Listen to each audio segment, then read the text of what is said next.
আমরা গত কয়েক বছর আগে তাদের বক্তব্য দেখলাম, বলে যে আমার বাবাও যদি মূর্তিকে সাপোর্ট করে আমি সেখানে আমার বাবার বিরুদ্ধে কথা বলবো। এই ধরনের মৌলবী আবার 2026-এ এসে ফতোয়া দেয়, বলে যে ভাস্কর্য কিছু কিছু ক্ষেত্রে জায়েজ। বর্তমানে আমাদের দেশে তো মূর্তি নিয়ে অনেক আলোচনা চলতেছে, কথা বলেন ঠিক কিনা?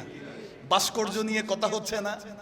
অনেক বড় বড় আলেম আমরা গত কয়েক বছর আগে তাদের বক্তব্য দেখলাম, বলে যে আমার বাবাও যদি মূর্তিকে সাপোর্ট করে আমি সেখানে আমার বাবার বিরুদ্ধে কথা বলবো। এই ধরনের মৌলবী আবার 2026-এ এসে ফতোয়া দেয়, বলে যে ভাস্কর্য কিছু কিছু ক্ষেত্রে জায়েজ। নাউজুবিল্লাহ, সবাই বলে নাই। অথচ কোরআন কি বলে? ফাজতানিবুর রিজসা মিনাল আওসান ওয়াজতানিবু কাওলা যুর। আল্লাহ কুরআনুল কারীমের সূরা হজের 30 নম্বর আয়াতে বলেন, আল্লাহ বলেন তোমরা পরিহার করো অপবিত্র বস্তু অর্থাৎ ভাস্কর্য। এটাকে ইসলাম সাপোর্ট করে না। তোমরা মিথ্যা কথা থেকে সবসময় নিজেকে হেফাজত করো, মিথ্যা কথা দূরে রাখো।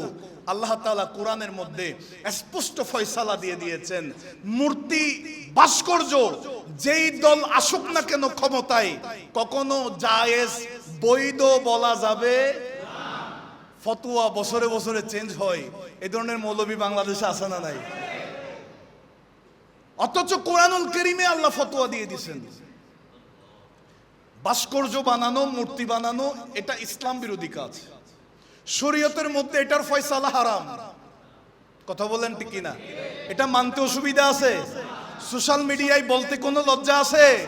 ওই মৌলবীরা কয়েক বছর আগে জায়েজ বলেছে, এখন ক্ষমতার লোভে বলে যে এগুলা জায়েজ।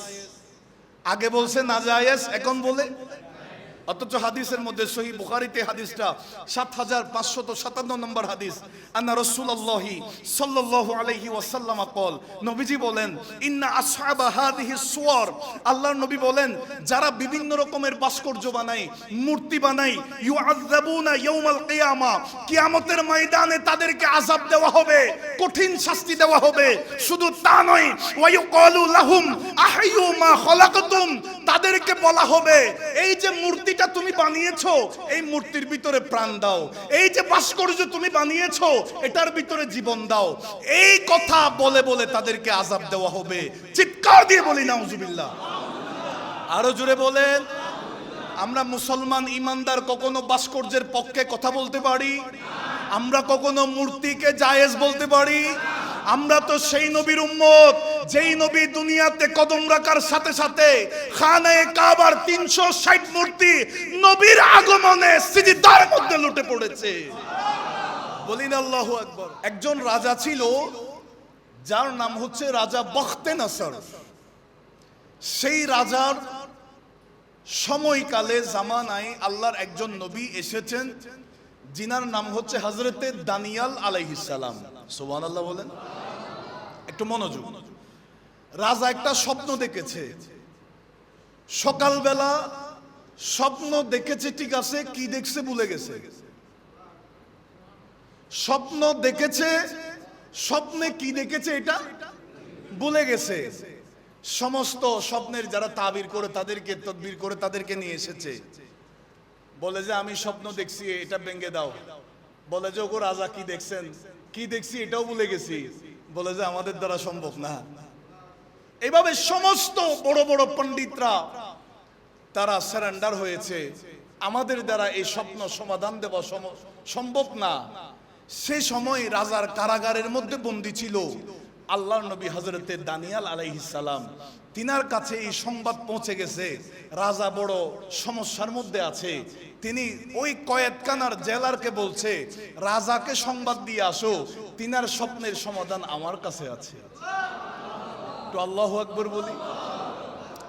হযরতে দানিয়াল আলাইহিস সালাম রাজার দরবারে গেছে। রাজার একটা সিস্টেম ছিল, যে কেউ আসা মাত্র রাজার সামনে সিজদা দিতে হবে। দানিয়াল আলাইহিস সালাম সিজদা দেন নাই, মাথা নত করেন নাই, সবাইকে বের করে দিছে। জিজ্ঞেস করলো, হে দানিয়াল আলাইহিস সালাম, আপনি আমার সামনে মাথা নত করেন নাই কেন, সিজদা দেন নাই কেন? হযরতে দানিয়াল আলাইহিস সালাম বলেন, আমি এমন এক আল্লাহর ইবাদত করি যিনি ছাড়া আমি যদি অন্য কাউকে সিজদা দিই, আমার ভিতরে আপনার স্বপ্নের সমস্যার সমাধান যেটা আছে ওই জ্ঞানটা চলে যাবে। আমি সেজন্য আপনাকে সিজদা দিই নাই। জোরে বলি না সুবহানাল্লাহ। হযরত দানিয়েল আলাইহিস সালামকে বলেন, রাজা বখতেনসর, বলুন আমার স্বপ্নটা কেমন ছিল। হযরত দানিয়েল আলাইহিস সালাম বলেন, ও রাজা বখতেনসর, গতকাল রাত্রে আপনি যে স্বপ্নটা দেখেছেন এমন স্বপ্ন, বিশাল আকৃতির একটা মূর্তি, যেই মূর্তির মাথা আসমানে, পা জমিনে। নাউজুবিল্লাহ বলেন। বিশাল একটা মূর্তি দেখলেন যেটার পা জমিনে, মাথা আসমানে।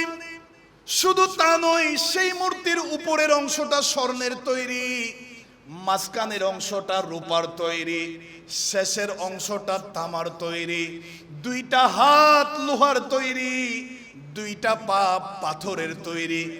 এমন একটা বিশাল আকৃতির মূর্তি আপনি দেখেছেন। শুধু তা নয়, আসমান থেকে এমন একটা বিশাল আকৃতির পাথর ওই মূর্তির উপর পড়েছে, যেই মূর্তির উপর পাথরটা পড়ার সাথে সাথে এই মূর্তি সমস্ত সবকিছু জমিনের মধ্যে পিষে গেছে। জুড়ে বলেন, আরো জুড়ে বলেন। রাজা বখতেনসর বলে যে, আপনি তো ঠিক বলছেন, আমি রাতে এই স্বপ্নটা দেখছি। বিশাল আকৃতির মূর্তি। বর্তমানে আমাদের দেশে তো মূর্তি নিয়ে অনেক আলোচনা চলতেছে, কথা বলেন ঠিক কিনা? ভাস্কর্য নিয়ে কথা হচ্ছে না? অনেক বড় বড় আলেম, আমরা গত কয়েক বছর আগে তাদের বক্তব্য দেখলাম, বলে যে আমার বাবাও যদি মূর্তিকে সাপোর্ট করে, আমি সেখানে আমার বাবার বিরুদ্ধে কথা বলবো। এই ধরনের মৌলবী আবার 2026-এ এসে ফতোয়া দেয়, বলে যে ভাস্কর্য কিছু কিছু ক্ষেত্রে জায়েজ। নাউজুবিল্লাহ, সবাই বলে নাই। অথচ কোরআন কি বলে? ফাজতানিবুর রিজসা মিনাল আওসান ওয়াজতানিবু কাওলাজ জুর।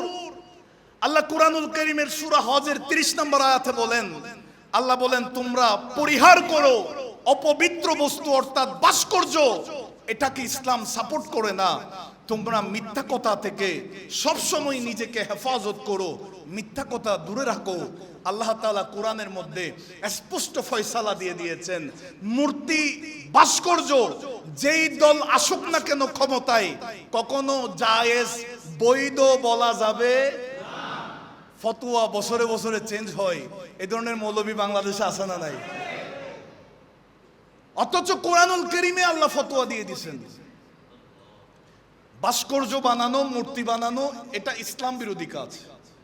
শরীয়তের মধ্যে এটার ফয়সালা হারাম। কথা বলেন ঠিক কিনা? এটা মানতে অসুবিধা আছে? সোশ্যাল মিডিয়ায় বলতে কোনো লজ্জা আছে? ওই মৌলবীরা কয়েক বছর আগে জায়েজ বলেছে, এখন ক্ষমতার লোভে বলে যে এগুলা জায়েজ। আগে বলছে না জায়েজ, এখন বলে। অথচ হাদিসের মধ্যে সহিহ বুখারীতে হাদিসটা 7557 নম্বর হাদিস, আন্না রাসূলুল্লাহি সাল্লাল্লাহু আলাইহি ওয়াসাল্লাম কল, নবীজি বলেন, ইন্না আসহাবা হাদিহিস সুওয়ার, আল্লাহর নবী বলেন, যারা বিভিন্ন রকমের ভাস্কর্য বানায়, মূর্তি বানায়, ইউআযাবুনা ইয়াউমাল কিয়ামা, কিয়ামতের ময়দানে তাদেরকে আযাব দেওয়া হবে, কঠিন শাস্তি দেওয়া হবে। শুধু তা নয়, ওয়া ইউকালু লাহুম আহয়ু মা খালাকতুম, তাদেরকে বলা হবে, এই যে মূর্তি তুমি বানিয়েছো, এই মূর্তির ভিতরে প্রাণ দাও। এই যে ভাস্কর্য তুমি বানিয়েছো, এটার ভিতরে জীবন দাও। এই কথা বলে বলে তাদেরকে আযাব দেওয়া হবে। চিৎকার দিয়ে বলি নাউজুবিল্লাহ। আরো জোরে বলেন। আমরা মুসলমান ইমানদার কখনো ভাস্কর্যের পক্ষে কথা বলতে পারি? আমরা কখনো মূর্তিকে জায়েজ বলতে পারি? আমরা তো সেই নবীর উম্মত, যেই নবী দুনিয়াতে কদম রাখার সাথে সাথে খানায়ে কাবার 360 মূর্তি নবীর আগমনে সিজদার মধ্যে লুটে পড়েছে। বলিন আল্লাহু আকবার। রাজা বখতেনসর বলে, আপনার স্বপ্ন ঠিক আছে, আমি এটা দেখেছি, এবার আমাকে স্বপ্নের ব্যাখ্যাটা দেন। হযরতে দানিয়েল আলাইহিস সালাম বলেন, ও রাজা বখতেনসর, আপনার স্বপ্নের ব্যাখ্যা হচ্ছে, যে মূর্তিটা আপনি দেখেছেন এটা বিভিন্ন সময়ে বিভিন্ন জামানায় বিভিন্ন জাতি বোঝানো হয়েছে। এরপরে যেটা স্বর্ণ দ্বারা স্বর্ণ দ্বারা বানানো হয়েছে, এটা আপনার সময়কাল, আপনার স্বর্ণালী যুগ। আপনি যে এখন বাদশাহীর মসনদে আছেন, আপনাকে বোঝানো হয়েছে।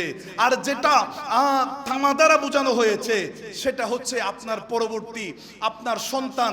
রূপা দ্বারা যেটা বোঝানো হয়েছে, আপনার সন্তান দুনিয়াতে আসবে, আপনার সেই বাদশাহীর মসনদে আপনার সন্তান বসবে। শুধু তা নয়, আর যেটাকে তামা দ্বারা বোঝানো হয়েছে, রোম রাজ্যের দিকে ইঙ্গিত করা হয়েছে, লোহা দ্বারা পারস্যের দিকে ইঙ্গিত করা হয়েছে। শুধু তা নয়, পাথর দ্বারা দুটি নারীকে বোঝানো হয়েছে, দুটি জাতির উপরে দুইজন নারী নেতৃত্ব দিবে। এরপরে বলে, যেখানে পূর্ব ইয়েমেনে একজন নারী শাসন করবে, পশ্চিম সিরিয়ায় একজন নারী শাসন করবে। শুধু তা নয়, পাথর যেটা মূর্তিকে ধ্বংস করে দিয়েছে, এটা দ্বীনে ইলাহি, আখেরি জামানার নবী, যিনি আল্লাহর পক্ষ থেকে ইসলাম নিয়ে দুনিয়ার জমিনে আগমন করবেন, সেই নবীর আগমনের সাথে সাথে সব কিছু ধূলিসাৎ হয়ে যাবে, অন্ধকার দূর হয়ে যাবে, সারা পৃথিবী সেই নবীর নূরে আলোকিত হয়ে যাবে। জোরে বলি আল্লাহু আকবার। সেই রাজা বখতে নসরের আমলে দানিয়েল আলাইহিস সালাম আমার নবীর আলোচনা করেছেন, নবীর আগমনের বার্তা সেখানে তিনি পেশ করেছেন। জোরে বলি না সুবহানাল্লাহ, আরো জোরে বলেন। এখান থেকে আমাদের বুঝতে হবে, নবী এখনো আসেন নাই, নবীর আলোচনা আগে থেকে শুরু হয়েছে। কথা বলেন ঠিক না? নবীর আগমন এখনো হয় নাই, তবে নবীর আলোচনা, আরো জোরে বলেন, নবীর আলোচনা, এই নবীর আলোচনা হওয়াটাই মিলাদুন নবী। সুবহানাল্লাহ বলেন না? আল্লাহ আমাদেরকে বুঝার তৌফিক দান করুন। আজকের আলোচনা থেকে আমরা এটাই বুঝলাম, তাওরাত কিতাবের মধ্যে শুধু আমাদের নবীর আলোচনা নয়, নবীর উম্মতের আলোচনাও এসেছে।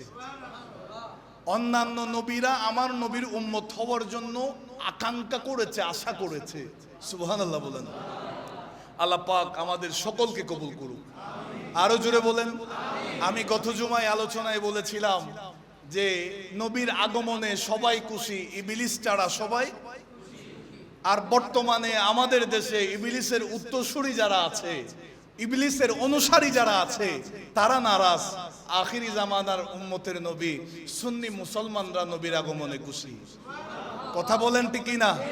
আমরা নবীর আগমনে জুলুস করতে চাই না, আমরা মিলাদুন নবীর পক্ষে থাকতে চাই না, আমরা রাসূলুল্লাহর প্রশংসায় নিজেকে বিলিয়ে দিতে চাই না, আমরা নবীর আগমনে আনন্দ উদযাপন করতে চাই না। আমার আল্লাহ কোরআনে বলেছেন, নবী পাওয়ার কারণে তোমরা খুশি হও, আনন্দিত হও, আনন্দ উদযাপন করো। এখান থেকে আমরা বুঝতে পারি 12 রবিউল আউয়ালে আমাদের বাংলার জমিনে চট্টগ্রামে জামিয়ার ময়দানে আওলাদে রাসূলের সাদারতে আমরা ইয়া রাসূলুল্লাহ স্লোগানে জশ্নে জুলুসে ঈদে মিলাদুন নবী করি, ঢাকার জমিনে করি। বাংলাদেশে 12,000-এর উপর ওলি আল্লাহর দরবার আছে।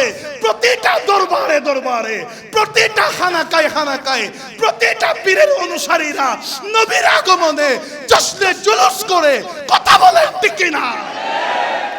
আমরা দারুল হুদা দরবারেও আমরা জশ্নে জুলুসের পক্ষে আছি, ঠিক কিনা বলেন?